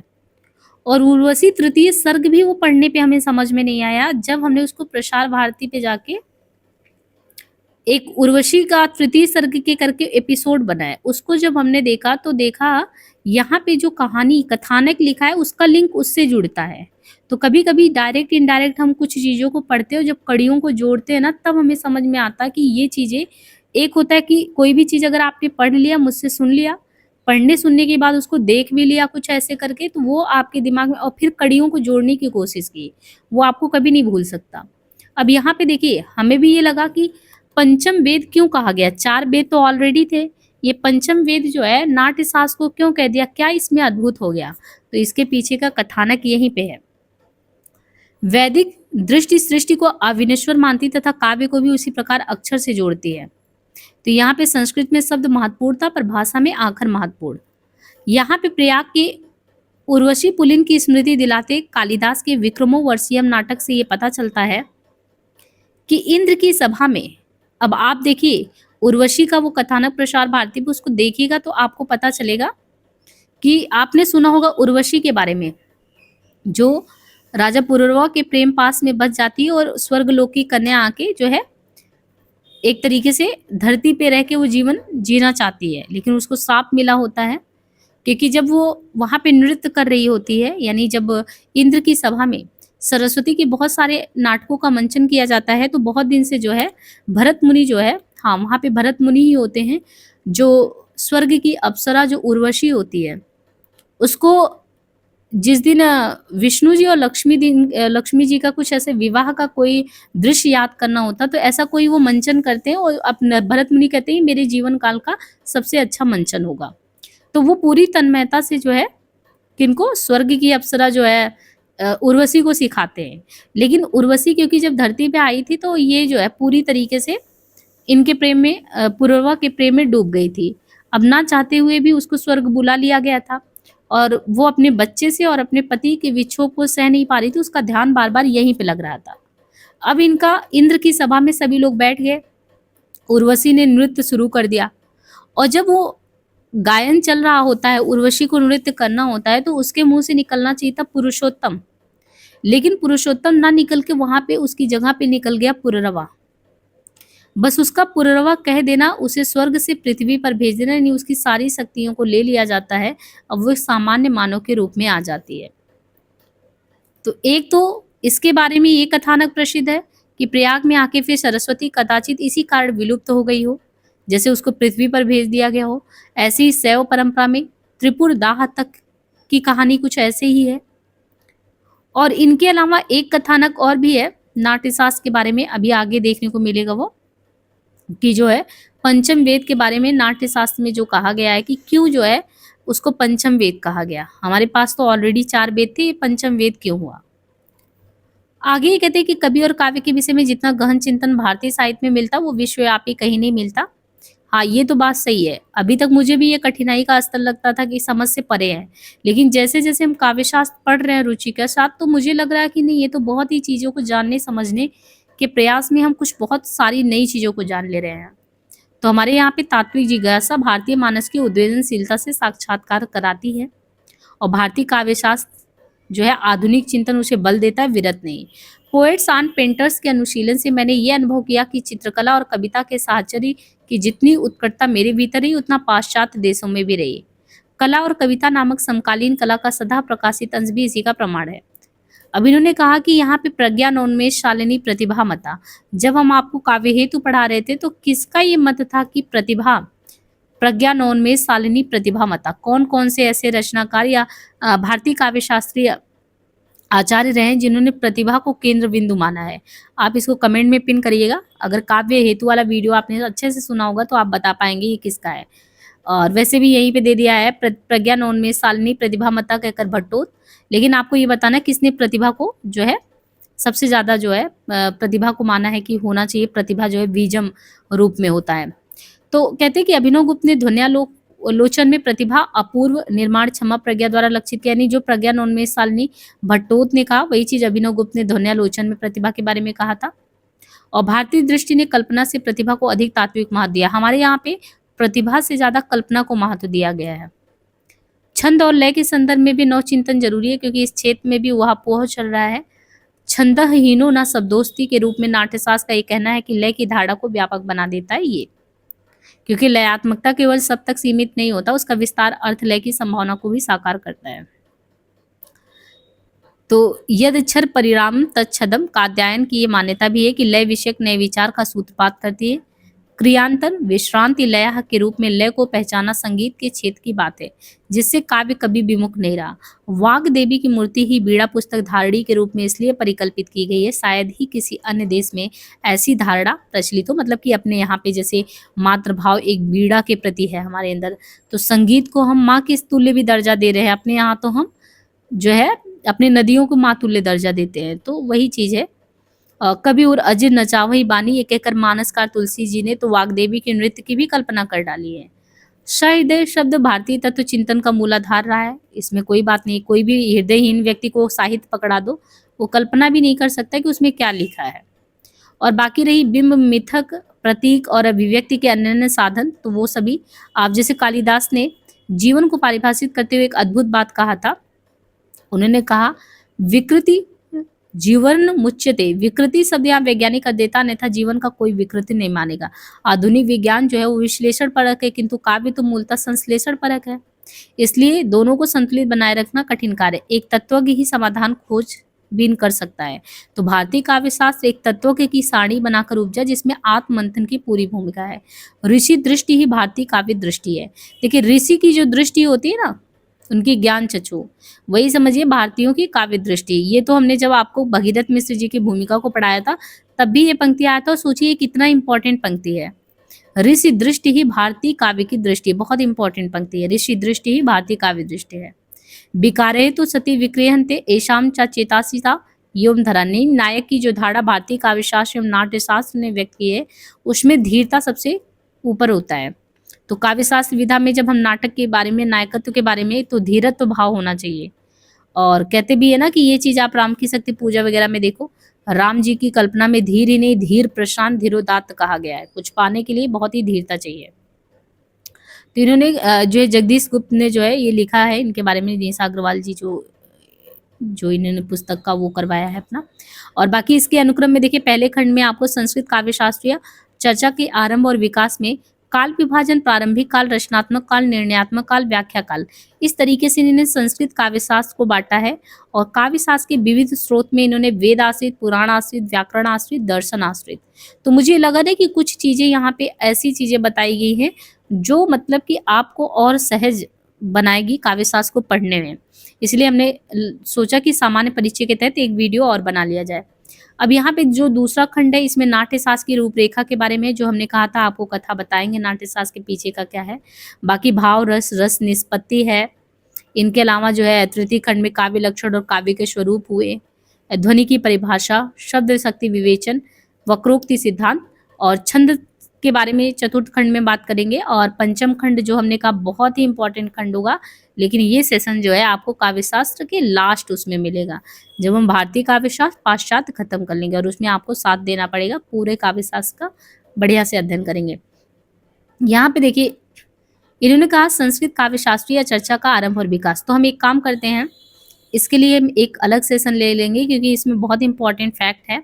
हम एक काम करते हैं, संक्षेप में आपको नाट्य शास्त्र की रूपरेखा को समझा देते हैं, क्योंकि हमने बहुत कुछ आपको इसमें पढ़ा भी दिया है। तो ये तो बस एक कथानक था, थोड़ा सा आपको समझा दिया जाए। नाट्य शास्त्र के बारे में देखिए, हमने पहले कहा था ना कि नाट्य शास्त्र काव्य शास्त्र बेसिकली पहले एक ही चीज को माना जाता था, न नाट्य को अलग, न वो काव्य के दोनों ही अंग माने जाते थे। तो ये ग्रंथ अनेक शताब्दियों तक अंधकार के गर्त में रहा। कौन सा? नाट्य शास्त्र। आज जो आप नाट्य शास्त्र भरत मुनि का सबसे पहले पढ़ते हैं ना, पहले तो पता भी नहीं था कि ऐसा नाट्य शास्त्र कुछ लिखा गया है। और कहते थे उस संस्कृत नाटकों में तो ये ग्रंथ पता नहीं कब मिलता था, पता भी नहीं था। इसकी एक आध प्रति कहीं मिल गई थी, वो भी प्रति जब मिला तो 1800 लगभग इसका बता रहे हैं, कुछ 1825 के आसपास। फिर लुप्त हो गया। कैसे क्या मिला? बहुत कठिन परिश्रम से मिला, और जब मिला तो पता चला इसमें 36 अध्याय है, और कुछ तो 36 और कुछ जगहों पे 38 भी कहते हैं। शुरुआत में तो ये हुआ कि नाट्यशास्त्र की कोई टीका भी उपलब्ध नहीं थी। आज तो नाट्यशास्त्र पे कितनी टीकाएं लिख दी गई हैं, शुरुआत में कोई नाट्यशास्त्र पे टीका भी नहीं लिखी गई थी। इसलिए इसे समझना और इसकी समुचित व्याख्या करना भी बहुत बड़ी समस्या का काम था। लेकिन 20वीं सदी की शुरुआत में कहते हैं कि कश्मीर के प्रसिद्ध विद्वान थे अभिनव गुप्त। तो 20वीं सदी की शुरुआत में कश्मीर के प्रसिद्ध विद्वान अभिनव गुप्त द्वारा रचित नाट्यशास्त्र की अभिनव भारतीय टीका। अब देखिए यहाँ पे उल्लेख है ना, अभिनव गुप्त ने एक अभिनव भारतीय जो टीका लिखा, ये जो नहीं, इनको ये लिखा क्या, इसकी एक प्रति इनको मिल गई। 20वीं सदी के शुरुआत में कश्मीर के प्रसिद्ध विद्वान अभिनव गुप्त जो थे, इन्होंने इनके द्वारा रचित, अच्छा अभिनव गुप्त के द्वारा ही रचा नाट्य शास्त्र की एक अभिनव भारतीय टीका मिला, एक प्रति मिली, जिससे इस ग्रंथ के स्पष्टीकरण में सहायता मिली कि क्या लिखा है इसमें। अभिनव गुप्त ने अपने ग्रंथ में भरत के अन्य टीकाकारों का भी उल्लेख किया कि देखो मैं तो अभिनव भारती लिख ही रहा हूँ, और मैं लिख रहा हूँ इसका मतलब मैंने भी कहीं स्रोत जरूर लिया होगा। तो उन्होंने उनके बारे में भी लिख दिया जिनके ग्रंथ कालक्रम से विलुप्त हो गए। या अब तक पता ही नहीं चल सका, लेकिन उनके मतों का परिचय हमें अभिनव भारती में मिल गया। नाट्यशास्त्र का विषय अत्यंत व्यापक है। मुख्य रूप से तो ये नाट्य विधान का अमर कोश है, लेकिन नाट्य के साथ इसमें छंद शास्त्र भी, अलंकार शास्त्र भी, संगीत शास्त्र, इन विषयों के बारे में थोड़ी बहुत जानकारी मिलती है। भरत मुनि ने ग्रंथ की शुरुआत में क्या कहा था? ना तत्व ज्ञानम ना तच्छीलपम ना सा विद्या ना सा कला ना सो योगो ना तत्कर्म नाट्य स्मने दृश्यन्ते। ना ऐसा कोई ज्ञान, ना शिल्प है, ना विद्या है, ना ऐसी कोई कला, ना कोई योग है और ना कोई कार्य है जो इस नाट्य में प्रदर्शित ना हो। यानी अपने आप में ये संपूर्ण शास्त्र समस्त शिल्प और अनेक प्रकार के कार्यों को संयोजित करता है। भरत मुनि के काल में संपूर्ण काव्य का विचार नाट्य के रूप में था। जब काव्य बोलो तो काव्य का मतलब एक तरीके से हो जाए नाट्य, इसलिए श्रव्य काव्य का विवेचन दृश्य काव्य के अनुषंग के रूप में हुआ। यानी उस समय जो श्रव्य काव्य था, यानी आपने नाटक देख लिया तो नाटक का मतलब, अगर नाटक आप देख रहे हो तो नाटक देखते वक्त सुनते भी तो हो। तो भरत मुनि के समय में संपूर्ण काव्य का आधार नाट्य था, और नाट्य में अगर चीजों को आपने देख लिया तो श्रव्य काव्य का विवेचन जो है वो दृश्य काव्य में हो जाता था। फिर महामहोपाध्याय काड़े महोदय का ये कहना था कि काव्य मीमांसा अर्थात साहित्य शास्त्र की दृष्टि से देखें तो जो भरत मुनि का नाट्य शास्त्र, उसमें जो छठा है, आठवां है और 19वां है, और इनके अलावा 18, 20 और 22, छठा, आठवां, 19, 18, 20, 22, इन्हीं अध्यायों का महत्व है।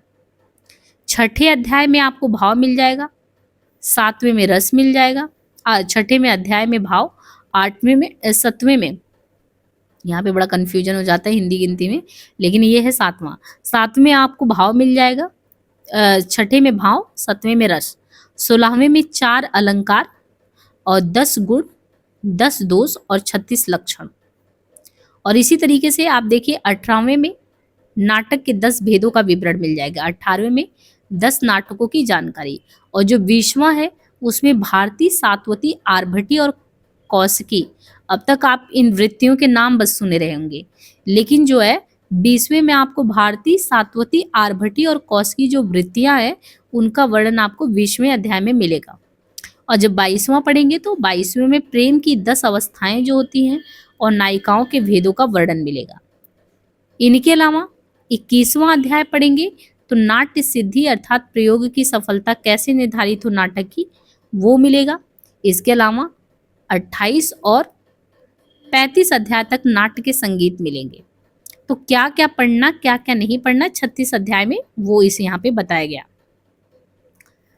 अब ये हुआ कि नाटक के उद्भव की जो कथा भरत मुनि ने इस ग्रंथ के शुरुआत में सुनाई है कि क्या जरूरत पड़ी उनको नाट्य शास्त्र लिखने की, वो उससे न केवल इसके उद्भव के बारे में बताते हैं, प्रकाश डालते, बल्कि इसका उद्देश्य क्या था, उन्होंने क्यों लिखा, इस फॉर्म में क्यों लिखा, नाट्य के अंग कौन कौन से, उसकी केंद्रीय विषय वस्तु क्या है, वो सारे परिचय हमको इस कथानक में मिल जाते हैं। अब ये कथानक क्या है? एक बार देवताओं ने ब्रह्मा से प्रार्थना की कि हम ऐसा मनोरंजन का साधन चाहते हैं। देवताओं ने कहा ब्रह्मा से कि हम ऐसा मनोरंजन का साधन चाहते हैं जिसे देखा भी जा सके और सुना भी जा सके। जब देवताओं ने ब्रह्मा के सामने ये रखा कि हम देख भी सके, सुन भी सके, तो वेदों का व्यवहार और श्रवण, यानी वेदों का व्यवहार करना और श्रवण यानी सुनना शूद्रों के द्वारा तो हो नहीं सकता था, वो जो है वर्जित था। अच्छा, हमारे यहाँ पे वर्णाश्रम की खाई जो है व्यवस्था जो है ये देवताओं से भी पीछे नहीं हटी है। जब देवताओं ने सामने रखा तो ब्रह्मा जी भी कसमकस में, अब मनोरंजन के साधन के लिए देखना भी चाहते, सुनना भी चाहते, लेकिन वेदों का व्यवहार और श्रवण तो शूद्रों के लिए वर्जित है। अब ऐसे में एक 5वें वेद की रचना करनी पड़ी, ऐसा वेद जो सभी वर्णों के लिए हो, जिस पे कोई रोक टोक ना लगा सके। तो ब्रह्मा जी ने देवताओं की प्रार्थना पर विचार कर सभी वेदों को याद किया और सभी जो 4 वेद है उन वेदों के अंगों से संभव होने वाले नाट्य वेद बना दिए। अब समझ रहे हैं, मसाला थोड़ा थोड़ा चारों वेदों से ले लिया और चारों वेदों से मसाले लेके ये बना दिए 5वां वेद, जिसको कहते हैं नाट्य वेद। और ऋग्वेद से इन्होंने पाठ ले लिया, सामवेद से गान ले लिया, यजुर्वेद से अभिनय ले लिया, अथर्ववेद से रस, रस अभिनय गान पाठ। तो पाठ हो गया, फिर गान हो गया, अभिनय हो गया, रस, चारों चीज ले लिए और बन गया नाट्यवेद। नाट्यवेद की रचना की और इंद्र से ये भी कहा मैंने इतिहास की रचना की, और वैसे भी अपने आप में इतिहास था क्योंकि उन्होंने सभी का ध्यान रखा। मैंने इतिहास की रचना की है, तुम इसका नियोजन देवताओं से करवा लो। ये नाट्य नामक वेद तुम्हारे द्वारा कुशल ज्ञाता वाणी में जो चतुर तथा श्रम से जो पीछे नहीं हटने वाले देवता, उनको अभिनय के लिए सौंपा जाना चाहिए। तो इस कथा से ये स्पष्ट होता है कि जो नाट्य का दृष्टिकोण था ब्रह्मा जी द्वारा, ये बहुत उदार था, क्योंकि उन्होंने किसी को इसमें साइड नहीं किया कि ऐसा कुछ बना देते, चाहे शूद्र सुने या ना सुने, उनसे उनको क्या फर्क, देवता तो सुन ही लेंगे। बहुत ही उदार प्रकृति कथानक पीछे है इसके। तो ये मनोरंजन का ऐसा साधन जो चित्त के विनोद के लिए हितकारी होगा। इतना ही नहीं, ये दृश्य तथा श्रव्य दोनों रूप से अनिर्वचनीय प्रतीत होगा, जो अभिनय काल तक विद्यमान रहकर अलौकिक अनुभव में सहायक होगा। इसमें प्रयोग पर बल है और प्रयोक्ता के लिए भी कथित योग्यता, क्योंकि इसको अभिनय को करने वाला भी ना बहुत ही मतलब परिश्रम से पीछे नहीं हटना चाहिए। चारों वेदों से जो अंश नाट्यांग के रूप में गृहीत है वो है पाठ, गान, अभिनय और रस। पाठ, गान, अभिनय और रस, जिसके बारे में हम लोगों ने पढ़ ही लिया। ऋग्वेद से पाठ है, फिर यजुर से गान है, साम से क्या है, अभिनय है। ऐसे ही करके ना ऋग्वेद, यजुर्वेद, साम करके ये चारों जगह से। लेकिन नाट्य को इन अंगों का समुदाय मात्र नहीं मानना चाहिए, बल्कि अंगों से युक्त अंग रूपी मानना चाहिए, क्योंकि यदि विभिन्न अंगों का अलग अलग प्रयोग प्रभाव माना जाएगा तब नाट्य प्रभाव में अन्विति नहीं आएगी। भरत मुनि ने ग्रंथ के प्रथम अध्याय में ही 5 प्रश्न इन्होंने उठाए कि नाट्य क्यों उत्पन्न हुआ, क्यों उत्पन्न किया गया, इसको किसके लिए उत्पन्न किया गया, कितने अंग है इसके, इसका क्या प्रयोजन है और इसका प्रयोग कैसे होना चाहिए। तो नाट्यशास्त्र के संपूर्ण विषय को इन प्रश्नों में ही केवल सीमित नहीं मानना चाहिए, क्योंकि इनके तात्विक रूप से विवेचन करने के क्रम में अन्य प्रासंगिक प्रश्नों को भी उठाया गया और इनका उत्तर केवल एक अध्याय में नहीं वरन संपूर्ण नाट्यशास्त्र में दिया गया है। जैसे प्रथम प्रश्न का उत्तर अगर आप देखेंगे, यानी हमने कहा कि नाट्य क्यों उत्पन्न किया गया, तो पहला प्रश्न का उत्तर आपको 19वें अध्याय में दिया गया है। भरत मुनि का कहना है कि सामान्य लोग को शिक्षा देने के लिए तथा ज्ञान, कर्म, शिल्प और कला के संरक्षण की दृष्टि से ब्रह्मा ने नाट्य वेद की रचना की, पहला उत्तर। अब दूसरा प्रश्न ये हुआ कि किसके लिए उत्पन्न किया गया है, तो आपको वो चीज मिलेगा 27वें अध्याय में। इस प्रकार मिलता है कि तरुण पुरुष काम में, विरक्त पुरुष मोक्ष में। यानी तरुण यानी जो नवयुवा पुरुष है वो काम में, विरक्त पुरुष जब मोक्ष में हो, अर्थाकांक्षी यानी अर्थाकांक्षी अर्थ के, आकांक्षी व्यक्ति के अर्थ में, पंडित को धर्म में प्रसन्न के लिए, यानी धर्म है अर्थ, काम और मोक्ष, इनके उद्देश्य से नाट्य की रचना की गई है। पहले प्रश्न का उत्तर मिल गया, किसके लिए किया गया, ज्ञान, कर्म, शिल्प और कला के संरक्षण के लिए, 19वें अध्याय में। इसके बाद 27वें अध्याय में आपको मिल गया कि धर्म, अर्थ, काम और मोक्ष के उद्देश्य से किया गया है। फिर ये हुआ क्वेश्चन कि कितने अंग हैं और इसका कितने अंग हैं इसमें। तो नाटक का केंद्रीय प्रश्न है प्रयोग। इस प्रयोग की सिद्धि के लिए भरत मुनि ने यहाँ पे कितने अंग हैं, हाँ यहाँ पे अंग का भी देना चाहिए ना, हाँ मतलब वही आंगिक, वाचिक, सात्विक, आहार्य करके। इसके बाद नाट्य का केंद्रीय प्रश्न क्या है, प्रयोग।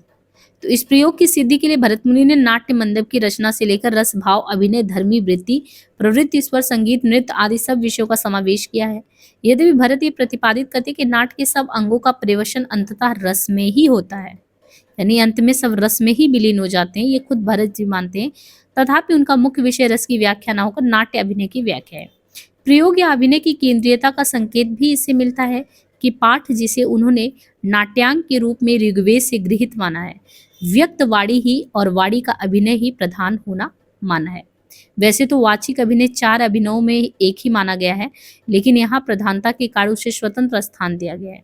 अन्य अभिनयों को यजुर्वेद से लिया गया है, लेकिन पाठ्य वाचिक का संबंध ऋग्वेद से, पढ़ने वाला जो है वो ऋग्वेद से लिया गया है। भरत मुनि ने स्पष्ट ये भी कहा कि कभी नाटककार को वाणी के प्रति यत्नवान होना चाहिए, क्योंकि आंगिक, आहार्य, सात्विक अभिनय, आंगिक, आहार्य, सात्विक अभिनय वाणी के अर्थ को ही व्यक्त करता है। आंगिक मतलब हाव भाव से, आहार, वेशभूषा, सात्विक, इन सब से जो भी व्यक्त होता है, तो वही कह रहे हैं कि इनसे वाणी को ही अर्थ मिलता है। पाठ शब्द पठ धातु से बना, जिसका अर्थ है व्यक्त वाणी। विवक्षा की विशिष्टता का व्यक्त करने की क्षमता की वक्तता होनी चाहिए। इसमें स्वर हो, अलंकार का समावेश हो। पाठ संवाद वाले अंश को कहते हैं। नाटक में जो अंश पाठ होता है वो पात्रों का संवाद ही है। कुछ व्याख्याकारों का ऐसा अभिमत भी है कि पाठ के बाद सामवेद से गान ग्रहण किया गया और पाठ का उपरंजक है, लेकिन भरत मुनि ने गीत को, गाने को पाठ का उपरंजक ना मानकर नाट का प्राण तत्व कहा है, गीत को प्राण तत्व माना है, क्योंकि रस को आस्वादनीय बनाने में ना गीत की अहम भूमिका होती है। बाकी अभिनव गुप्त ने नाट्य के इन चारों अंगों में तारतम्य स्थापित करते हुए नाट्य के आरंभ पाठ्य आदि के अनुकरण से बताया है। गीत तथा वाद्ययंत्रों के साथ अभिनय के विभिन्न प्रयोगों से पुष्ट होता और रसास्वादन से आह्लाददायक होता और उससे सामाजिकों को धर्म की अर्थात कर्तव्य अकर्तव्य की शिक्षा मिलती है। प्रयोग से भरत का अभिप्राय संपूर्ण अंगों के साथ नाट्य का प्रस्तुतीकरण है। उन्होंने नाट्य का प्रभाव ग्रहण करने वाले प्रेक्षकों की भी चर्चा की है। नाट्य शास्त्र के विषय का परिचय निम्नांकित श्लोकों से स्पष्ट होता है। रसा भावा हयाभिनया धर्म वृत्ति प्रवृत्तिया सिद्धि स्वारास्तु तद्यम गानम रसशम संग्रह। रस भाव अभिनव धर्मी वृत्ति प्रवृत्ति सिद्धि स्वर आतोद ज्ञान और रंग संग्रह है। सूत्र और भाष में विस्तार के साथ व्याख्यायित अर्थों के संक्षेप रूप से कथन का विद्वान लोक संग्रह। भरत मुनि ने कभी नाटककार तथा प्रयोक्ता अभिनेता दोनों को नाट्य कला की सूक्ष्मताओं से परिचित कराने तथा प्रयोगक बनाने के उद्देश्य से नाट्य विधान का विस्तृत विवेचन किया है। रस का उल्लेख नाट्यांग के रूप में करते हुए भरत मुनि ने इसे अथर्ववेद से गृहीत माना है। नाट्य शास्त्र के 6th अध्याय में रस के रसत्व एवं भाव के भावत्व के महत्वपूर्ण प्रश्न उठाते हुए कहा गया है, न भाव के बिना रस रहता और न रस के बिना भाव। अभिनय के द्वारा एक दूसरे के आश्रय से इनकी सिद्धि होती है। भाव और रस एक दूसरे को भावित करते हैं। भाव रसों को भावित निष्पन्न करते हैं और रस भाव को भावित करता है, अर्थात भाव रूप में संपन्न होता है। भरत मुनि के अनुसार जिस प्रकार बीज से वृक्ष और वृक्ष से पुष्प तथा फल होते, उसी प्रकार सबके मूल में रस है और उनके द्वारा ही भावों की व्यवस्था होती है। तो भरत की इस कथन को आगे व्याख्यायित करते हुए अभिनवगुप्त भी कहते हैं कि काव्य के मूल में क्या है, रस ही है। तो अभिनवगुप्त स्पष्टता कहते हैं, नाट्य एवं रसाना तू लोके। आज आप बहुत अच्छे से ये कथानक जान पाए होंगे कि आखिर इसके पीछे नाट्य वेद जो रचा गया है, इसके पीछे कितना बड़ा कहानी था।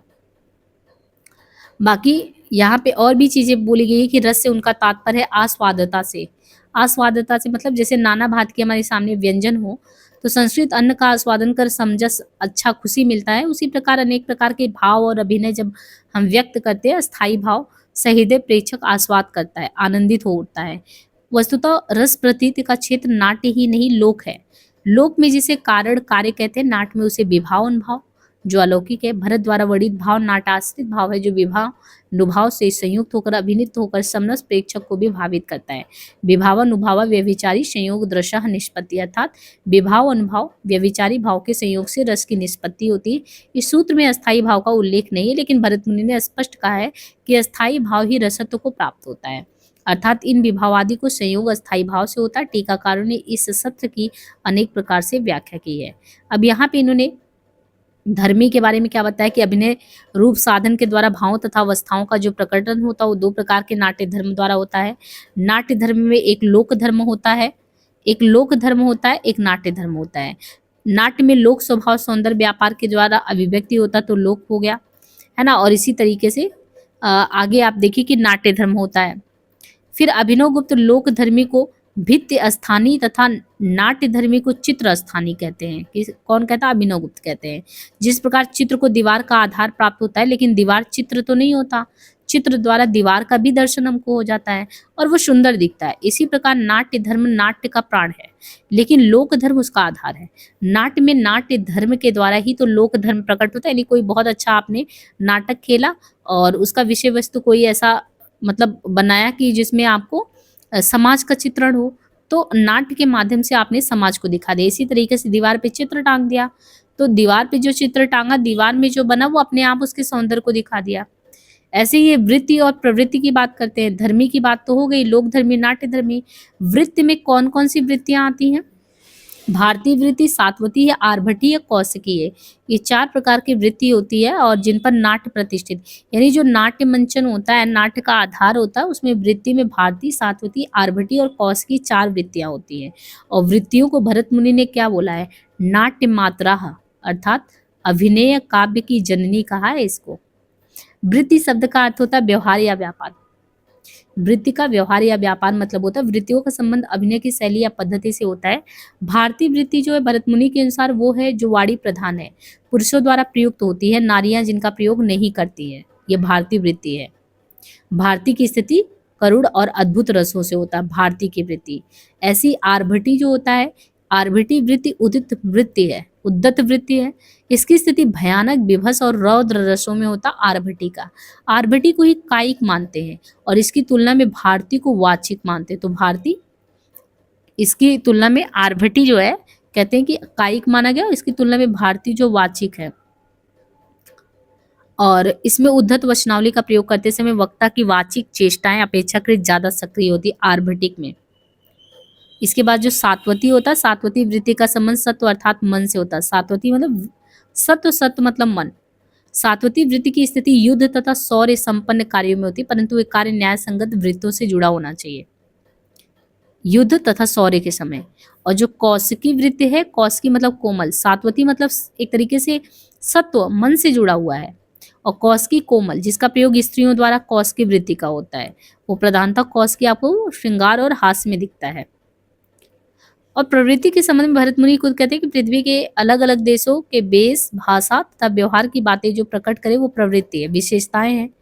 वृत्ति जहाँ एक प्रकार से शब्दों तथा चेष्टाओं के द्वारा व्यक्त होती है, प्रवृत्ति रहन सहन रीति रिवाज को प्रकट करती है। भरत ने नाट्य प्रयोग में 5 प्रकार की प्रवृत्तियों की विशेषताओं की बात की है।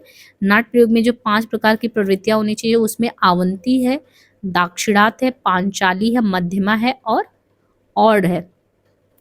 आवंती, दाक्षिणात्य, पांचाली, मध्यमा और औड, ये विभाजन प्रदेशों की विशेषताओं के आधार पे आगे चल के यही चीज जो है रीति के वैदर्भी आदि प्रदेश अभिधानवाद से जुड़ गया।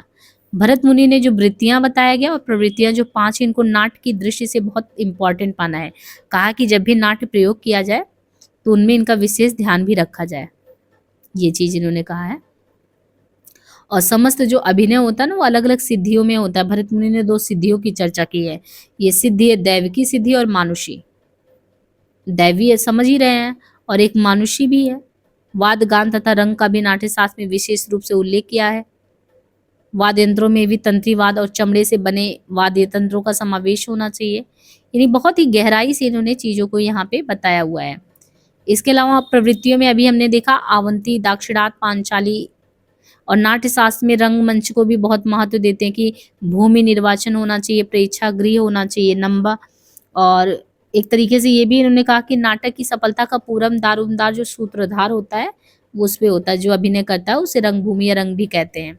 ये थोड़ा बहुत यहाँ पे बता दे रहे हैं, बाकी ये सब हम लोग जो है नाट्य शास्त्र वगैरह के बारे में और भी चीजें विस्तार से पढ़ेंगे तो ये सभी चीजें आएंगी।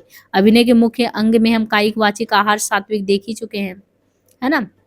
तो ये सारी चीजें अभी आपको देखने को मिलेंगी वो नेक्स्ट चैप्टर में, है ना। तो इस तरीके से ये जो है यहाँ पे नाट्य शास्त्र के बारे में आपको मुझे उम्मीद है कि इससे बहुत अच्छे से सीख मिली होगी। और जो हमने उर्वशी और पुररवा का कथानक सुनाया था वो मुझे बहुत अच्छा लगा कि हम यहाँ पे इसको जोड़ पाएँ, ठीक है। तो इसी तरीके से और कोई क्वेरी हो तो कमेंट बॉक्स में पिन कर दीजिएगा, बाकी हम जल्द ही मिलेंगे। इस सीरीज को तो एक तो ये सीरीज चल ही रहा है, बाकी आप डॉक्टर नगेन के हिंदी साहित्य और रामचंद्र शुक्ल जी की सीरीज को भी खत्म करते रहें। आगे और भी आपको मूल टेक्स्ट से रिलेटेड गद्य साहित्य रामचंद्र तिवारी जी की सीरीज को या भाषा काव्य पे भी काम करेंगे, लेकिन थोड़ा सा टाइम टेकन है। अब की बार जो हम कर रहे हैं कोशिश अपनी तरीके से कि कुछ भी छूटे ना।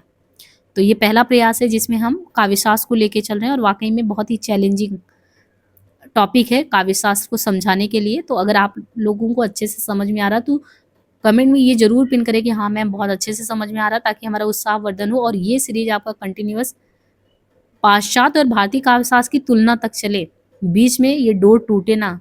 क्योंकि फिर मेरा ये होता है कि चलता है फिर बीच में टूट जाता है, बंद हो जाता है, हमसे ही नहीं आगे बढ़ पाता। तो वो उत्साहवर्धन का काम आप लोगों के हाथ में है, ताकि रेगुलर आप फटाफट आप काव्यशास्त्र वाली सीरीज को कंप्लीट करा लें। बहुत सारे एग्जाम आगे होने वाले हैं, चाहे टीजीटी, पीजीटी, हायर कमीशन का, हरियाणा पीएससी का, और अपनी तैयारी को अभी से धार देना शुरू कर दीजिए।